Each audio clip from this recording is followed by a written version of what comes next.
The night before our wedding, my fiancé's bridesmaid accidentally added me to their group chat, where she wrote, "Don't worry, I'll still sneak away with my ex before the honeymoon." I just read in silence. The next morning, she found out why no groom showed up. It was 11 p.m. the night before my wedding. I should have been trying to get some sleep, maybe having a quiet drink with my brother. Instead, I was sitting on the edge of a bed in a fancy hotel suite, staring at my phone and watching my entire future burn to the ground in real time. The weirdest part? I didn't feel a thing. Let's start from the top. I'm Ben, 35. I own a catering company. I spend my life making other people's big days perfect. It's a stressful job, but I'm good at it. For the last 3 years, the big day I was planning was my own. My fiancée Olivia was the classic girl next door type. Sweet, beautiful, the kind of girl you bring home to meet your mom. At least that's who I thought she was. For the last year, though, there's been this weird undercurrent. His name is Alex. Her ex. The one that got away, or so the story went. She swore up and down they were ancient history, that he was a phase she was long over. But his name just kept popping up. I'm not a jealous guy, but I'm not stupid either. The way her eyes would light up when she talked about him, the way she'd get defensive if I asked about him, it was a red flag. About 6 months ago, I laid it out for her. I told her I couldn't spend my life with a woman who was still hung up on her ex. I told her it was disrespectful and that if she wasn't 100% in this with me, we needed to end it. She cried. She swore I was the only one she wanted. She promised she would never speak to him again. I believed her. I chose to believe her. So, back to the hotel. We had booked the whole floor for the wedding party. I was in my suite. She was down the hall with her bridesmaids. My phone buzzed. It was a notification that I had been added to a group chat. The chat was called Livy's Bride Tribe. I figured it was a mistake. One of her friends must have hit the wrong button. I was about to just leave the group when the messages started popping up, and I could see the entire chat history. My blood went cold. It was a transcript of my own execution. Her friends were asking her if she was nervous, if she was ready for this. Her maid of honor, a girl named Chloe, wrote, "Are you sure you're ready to be tied down to Mr. Safe and Stable for the rest of your life? Last chance to run for the hills." And then came the reply from Olivia. "My sweet, loving fiancé. Please. The wedding is a formality. The party is going to be epic, and he's paying for all of it, lol. Don't worry, I'll still sneak away with Alex for a real celebration before the honeymoon." I just stared at that message. He's paying for all of it, lol. A real celebration. Another bridesmaid chimed in, just for one night. Olivia's reply came a second later. "One night for now. He's so clueless, I can do it whenever I want. Ben will never know. He's too in love with me to ever question anything." I just sat there, reading it over and over. I wasn't angry, I wasn't hurt. It was like a switch flipped in my head. All the little doubts, all the red flags, they all snapped into focus. This wasn't a last-minute case of cold feet.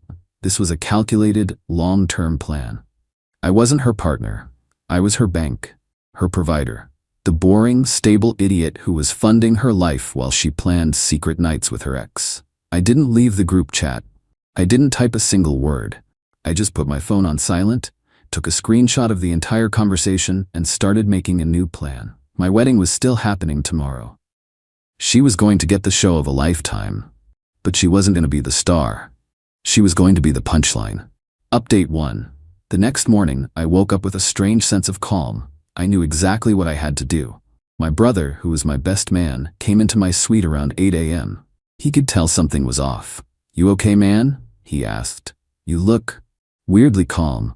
"I'm better than okay," I said, and I showed him the screenshots. He read them, his face getting darker with every word. When he was done, he just looked at me. "We're calling this off, right?" "Nope," I said, a slow smile spreading across my face. "We're going through with it, but we're making a few changes to the program. I need your help." My plan was simple, and it was brutal. Olivia wanted a movie. I was going to give her a thriller with a twist ending she'd never see coming. First, I needed to get the ex, Alex, to the wedding. I used a burner phone app to send him a text, spoofing Olivia's number. It read, "I can't do it, Alex. I'm making a huge mistake. I'm at the chapel. Please, just come. I'll leave with you. I love you." It was cheesy, but it was exactly the kind of thing he'd fall for. Next, I called the AV company I had hired for the reception. I have connections in the event industry, and I knew the owner. I told him I had a last-minute surprise for the bride. A special slideshow. I told him I'd be sending over the file and that he was to play it on the big projector screen behind the altar during the groom's speech, no questions asked. He was a friend. He just said, "You got it, Ben." Then I got ready. I put on my tux. I went down and took pictures with my groomsmen. I greeted the guests as they arrived. I was the perfect happy groom. Olivia was still in her suite, completely oblivious, probably texting her bridesmaids about the real celebration to come. The ceremony began. I stood at the altar, watching as she walked down the aisle. She looked beautiful. A perfect fraud. She took my hand, her eyes sparkling. I almost felt sorry for her. Almost. The officiant went through his speech. Then it was time for the vows. He turned to me. "Do you, Ben, take Olivia to be your lawfully wedded wife?" I took a deep breath. I looked at Olivia, at her hopeful, smiling face. I looked out at our friends and family. Then I looked at the back of the chapel where a confused-looking guy in a leather jacket had just slipped in. Alex had arrived. I turned back to the officiant. "No," I said, my voice clear and steady. "I don't." A gasp rippled through the crowd. Olivia's smile vanished, replaced by a look of pure shock. "In fact," I continued, taking the officiant's microphone, "I think there are a few things everyone here should know." I pointed to the back of the chapel. "Alex, glad you could make it. Olivia will be thrilled to see you." All heads turned. Alex looked like he wanted to die. "You see, folks," I said, my voice booming through the speakers, "I was accidentally added to the bridal party's group chat last night, and it was very, very educational.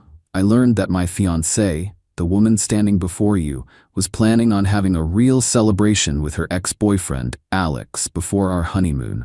I also learned that I am so clueless that she could do it whenever she wanted, and I would never know." I looked at her bridesmaids, who were all staring at the floor. But you know, I'm a visual learner, so I thought it would be best to just show you all what I'm talking about. I nodded to the AV booth. The massive screen behind us, which had been displaying a tasteful floral arrangement, flickered to life, and there it was, in giant, high-definition letters for everyone to see. The entire screenshot of their group chat. Her profile picture. Her words. "He's paying for all of it, lol. I'll still sneak away with Alex." The silence in the chapel was absolute. You could have heard a pin drop, then came the gasps. I saw Olivia's father, a big intimidating man, rise to his feet, his face purple with rage. I looked at Olivia. Her face was a mess of tears and horror. Her perfect movie had just turned into a nightmare. "So the wedding is off," I announced, "but the $150,000 party is very much on. Please everyone, enjoy the food, the open bar, and the band. I'd like to dedicate the first song to my ex-fiancée. It's called Liar." I dropped the mic, turned around and walked down the aisle past the stunned faces of our guests. My brother and my groomsmen fell in behind me. As I walked out of that chapel, I heard the first notes of the song start to play. The sound of my freedom. Update 2. The scene I left behind in that chapel was, by all accounts, a complete meltdown. Alex, the ex, apparently bolted the second everyone's attention was on the screen. Smart move. Olivia's father started screaming, not at me, but at her. The bridesmaids were crying. It was chaos. I didn't see any of it. I went straight to the reception hall, which was in another part of the estate. My catering staff, who I had given a heads up to that morning, were ready. They opened the bar, started passing appetizers, and the band, a group of guys I've worked with for years, launched into a set of upbeat party music. My friends and family started trickling in a few minutes later, looking shell-shocked but also impressed. My dad gave me a hug that almost broke my ribs. "That's my boy," was all he said. About 30 minutes into my freedom party, the doors to the reception hall burst open. It was Olivia, her father, and her mother. She had taken off her veil and her makeup was a disaster. Her father looked like he wanted to murder someone. "You," he bellowed, pointing at me. "You have humiliated my daughter. You have humiliated my family. I will sue you for everything you have." I just took a sip of my whiskey. "No, you won't," I said calmly. Because if you do, the first thing my lawyer will do is enter into evidence a sworn testimony from every single one of those bridesmaids about the conversation they had last night. Not to mention the screenshots, which I have already sent to him. Your daughter wasn't humiliated, she was exposed. There's a difference. Her mother started in on me then. How could you be so cruel, Ben? After everything we've done for you? Everything you've done for me? I laughed. I paid for this. I paid for every flower, every chair, every drop of champagne you're about to drink. This entire event was funded by the clueless guy your daughter was planning to cheat on. So please, enjoy the party. Olivia finally found her voice. It was a mistake, Ben, she cried. I was just scared. I didn't mean it. You meant every word, I said, my voice turning to ice. And the lol at the end of "he's paying for all of it" really sealed the deal. You didn't make a mistake. You made a plan. And your plan failed. Now if you'll excuse me, I have about 300 guests who are here to celebrate my narrow escape. Security will see you out. I had hired extra security for the event, another part of my contingency plan. 2 very large men politely but firmly escorted the 3 of them out of the reception hall.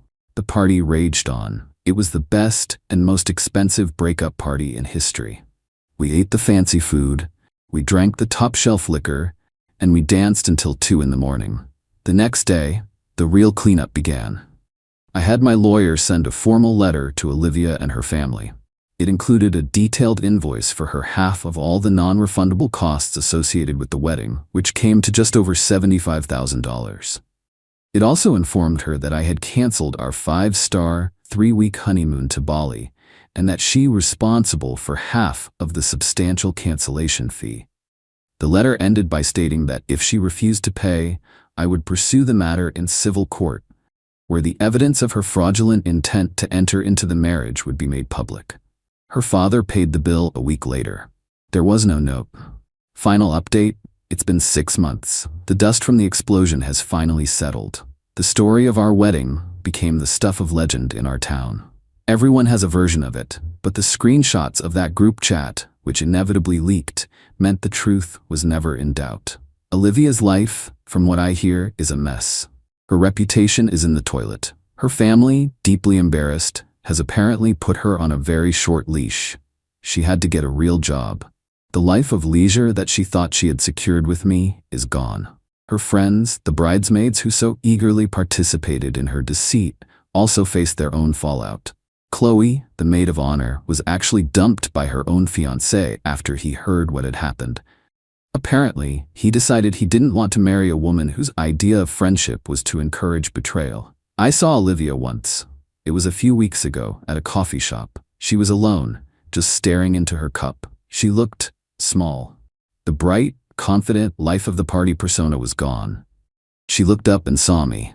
There was a flicker of panic in her eyes, and then she just looked away, her face burning with what I hope was shame. I just got my coffee and left. The ultimate revenge wasn't the public humiliation, it wasn't the money, it was simply showing her and everyone else the truth. She had built her life on a foundation of lies and manipulation, and all I did was knock out the main support beam. The rest of it just came crashing down on its own.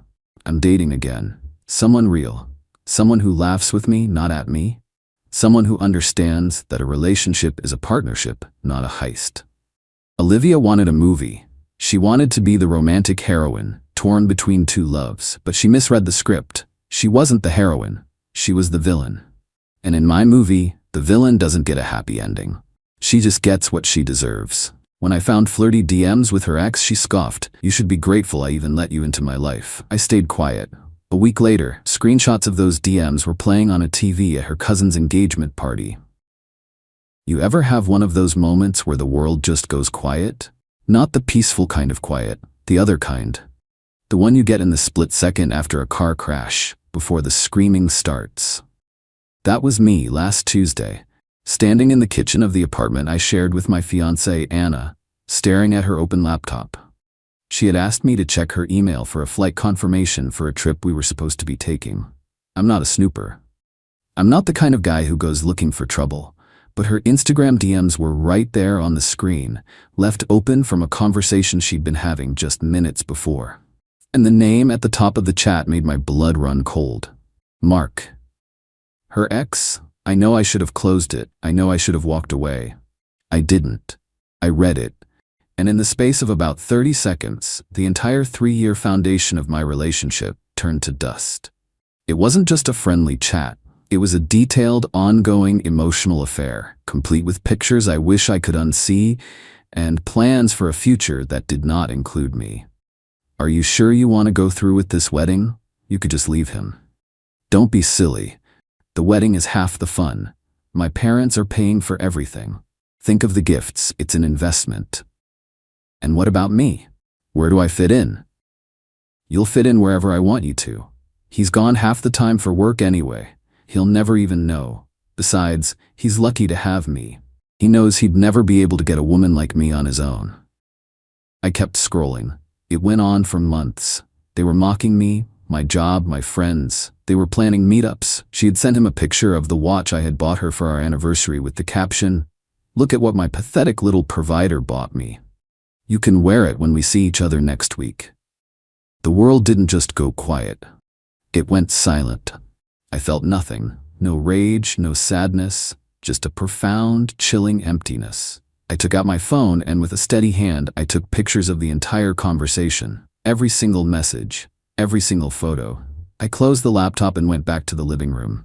She was on the couch, filing her nails, looking bored. "Find the email?" she asked, not even looking up. "Yeah," I said, my voice unnaturally calm. "Found it. And I found some other stuff too." She finally looked at me, a flicker of annoyance in her eyes. "What are you talking about?" I just held up my phone, the screen showing a close-up of her message calling me her pathetic little provider. The color drained from her face. The nail file clattered to the floor. She knew, but the panic was immediately replaced by a breathtaking, arrogant defiance. She stood up, her chin held high, and scoffed. A real, actual scoff. "Wow," she said, her voice dripping with contempt. "So you went through my private messages. You know, you should be grateful I even let you into my life. A man like you, with your background, you should be thanking me every day that a woman like me even gives you the time of day." And there it was. Not an apology, not a denial, just a pure, unadulterated statement of her own superiority. She believed she was so far above me that her betrayal was a gift, and my discovery of it was an inconvenience. I didn't yell. I didn't argue. I just stared at her, at this complete stranger who had been living in my home for 3 years. The quiet in my head was gone, replaced by a single, loud, clear thought. She wanted a show. She wanted to be the star. I was going to give her the performance of a lifetime. I stayed quiet. I just gave a small, almost imperceptible nod. Then I walked into our bedroom and closed the door, leaving her standing there, confident in her victory. She had no idea the war had just begun. Update 1. For the next week, I was the perfect hollowed-out version of a fiancé. I was polite. I was distant.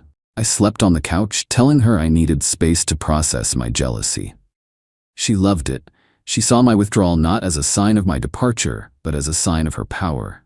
She thought she was punishing me, making me stew in my own insecurity. She would walk around the apartment with a smug, self-satisfied smirk, occasionally offering me a pitying look. "Are you still mad about that?" she asked a few days later, as if we were discussing a forgotten grocery item.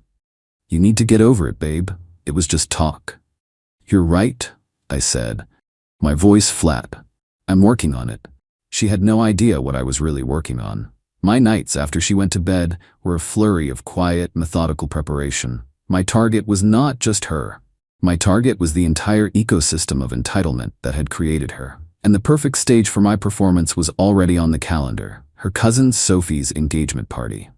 Sophie was, if possible, even worse than Anna. She was the queen bee of their little hive, a woman so deeply convinced of her own superiority that she treated everyone around her as either a loyal subject or an inconvenient peasant.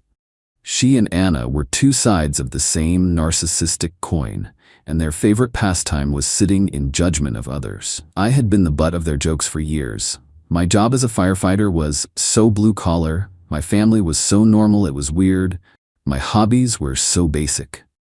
Sophie's fiancé, a decent but completely spineless guy named Tom, was from a wealthy family, and their engagement party was set to be the social event of their season. It was being held at a private, high-tech event space downtown, a place I knew well.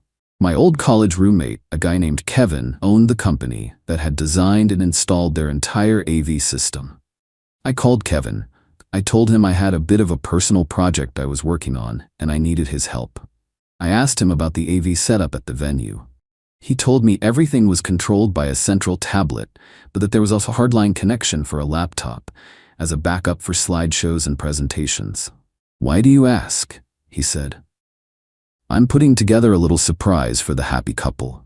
I said, "A tribute video. Can you get me the admin password for the system?" He laughed. "For you, man? Anything. Just don't burn the place down." He sent me the password a few minutes later. My plan was simple, brutal, and elegant. The centerpiece of any of these self-important parties was always the slideshow, a nauseating half-hour montage of carefully selected photos of the happy couple set to some sappy pop song. Sophie's mother, a woman who was even more self-aggrandizing than her daughter, was in charge of it.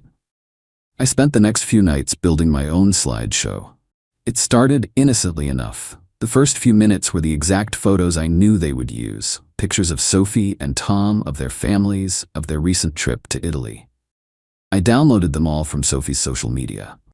But then, the slideshow took a sharp, ugly turn. I intercut the happy photos with the screenshots of Anna's messages with her ex.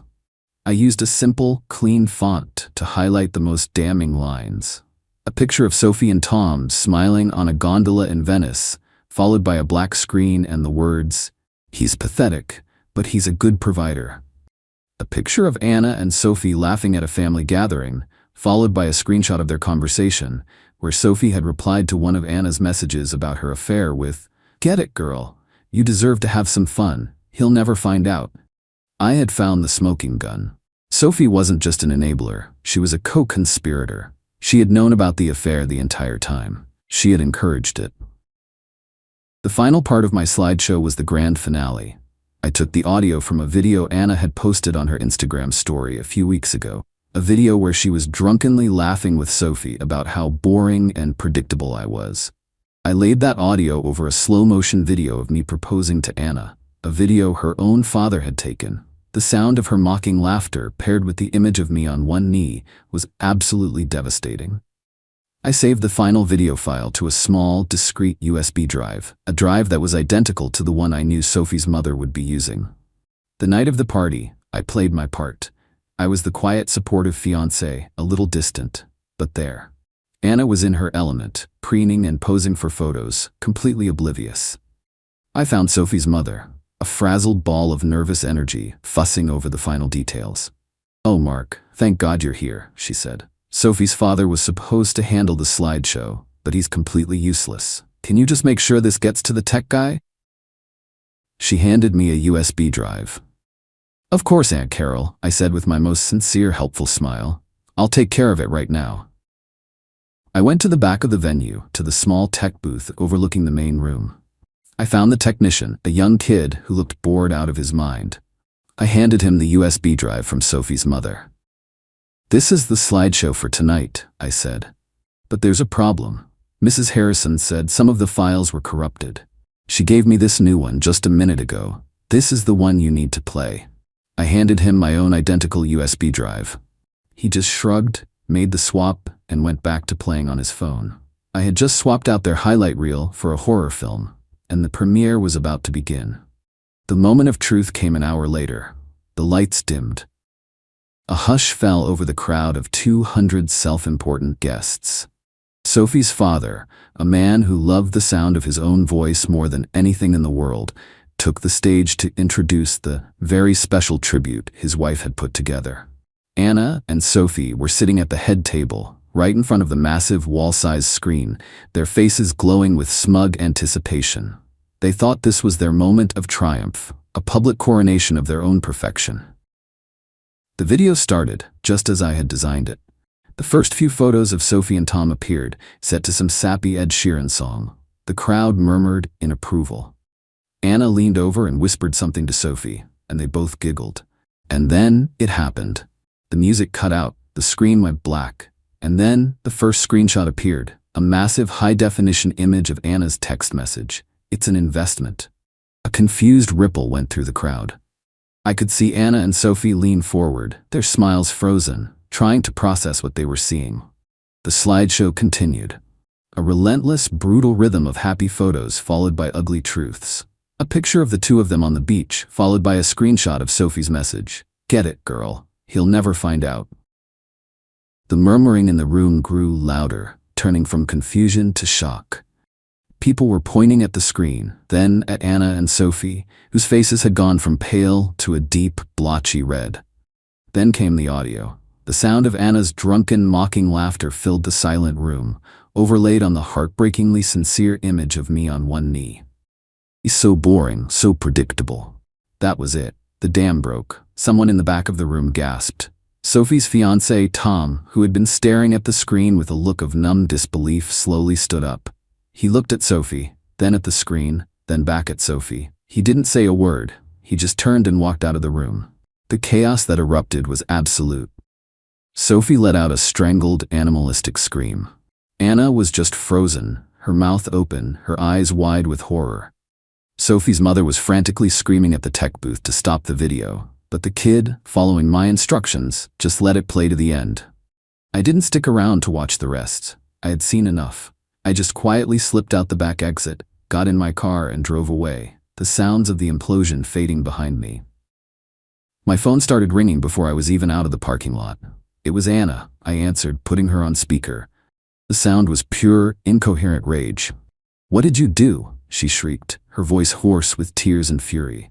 "You ruined everything. You ruined my cousin's engagement. You ruined my life." "No, Anna," I said, my voice as calm and steady as a surgeon's hand. "I didn't ruin anything. I just showed everyone the truth. The truth that you wrote, in your own words. You and Sophie thought you were so clever, so far above everyone else. You thought I was a joke. Who's laughing now?" I hung up and blocked her number. My revenge wasn't just about exposing her. It was about exposing their entire toxic, entitled world. It was about holding up a mirror to their ugliness in a room full of their biggest fans. They wanted a show? I gave them one they would never forget. Final update: it's been a year. The fallout from the engagement party slideshow was, by all accounts, legendary. It wasn't just a scandal, it was a social extinction event. Tom, Sophie's fiancé, never came back. He called off the engagement the next day. His family, a quiet but powerful force in the city, was apparently horrified by the revelation of the kind of family they had almost married into. They not only supported his decision, but they also made a few quiet calls. Sophie's father, who had a number of business dealings with Tom's family, suddenly found his contracts being reviewed and his credit lines being pulled. His business, which had always been a house of cards, collapsed within 6 months. Sophie and Anna became social pariahs. They were unceremoniously kicked out of their circle of friends. No one wanted to be associated with the public humiliation or the sheer, undeniable ugliness of their actions. They were toxic assets, and they were liquidated. Their family imploded. The blame and recriminations were apparently brutal. Sophie blamed Anna for her affair. Anna blamed Sophie for encouraging it. Their parents blamed them both for destroying the family's reputation. The last I heard, the two cousins who had been inseparable their entire lives no longer speak to each other. Anna's life in particular has been a case study in karmic justice. After I left, she had nowhere to go. Her parents, facing their own financial and social ruin, were in no position to support her. The 10 guys she was so sure would be waiting in line were nowhere to be found. She was forced to get a real full-time job for the first time in her life. She is now working as a customer service representative for a cable company, a job where she gets to listen to angry people complain all day. As for me, I'm good. I moved out of that apartment and bought a small house on the other side of town. I focused on my work and on myself. I reconnected with the parts of my life I had let go of to appease her. I saw her once, a few months ago. I was at a gas station filling up my truck. She pulled up to the pump opposite me. She was driving a beat-up 10-year-old sedan, a far cry from the luxury car I had once paid for. She looked tired. The arrogant, confident woman I had known was gone, replaced by someone who just looked worn down by life. Our eyes met across the pumps. There was no anger in her expression, just a kind of hollow, exhausted emptiness. She looked away first, My revenge was brutal. It was savage. And I don't regret a second of it. She and her cousin didn't just disrespect me. They held me in contempt. They saw me as a tool, a means to an end. They built their entire world on a foundation of lies and entitlement. I didn't just knock it down. I set it on fire, and I used their own words as the kindling. They wanted to be the stars of the show. I just made sure everyone saw the unedited director's cut. And it was a horror film.